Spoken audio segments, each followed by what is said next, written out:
জির হলি আমার এখানে? আমি আপনার সাথে সাক্ষাৎ করতে এসেছি হুজুর। তুই কি জানিস না বোকা, আমার সাথে সাক্ষাৎ মানে মৃত্যু। ঘুম থেকে ওঠার পর একটা মানুষ না খেলে আমার মাথা ঠিক থাকে না। এখন তো আমি তোকে খাবো।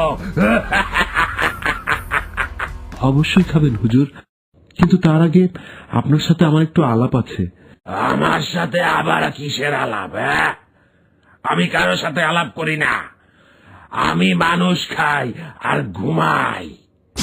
আমি এখন তোকে খাবো, তারপর আবার 1 মাস ঘুমাবো। আয় আয় আমার কাছে আয়। আচ্ছা হুজুর, সত্যি করে বলুন তো, আমার মতন ছোটখাটো একটা মানুষ খেয়ে আপনার পেট ভরবে? সত্যি কথা বলতে, একটা মানুষ খেয়ে কখনোই আমার পেট ভরে না, এক কোনায় পড়ে থাকে। আমি সেটা জানি,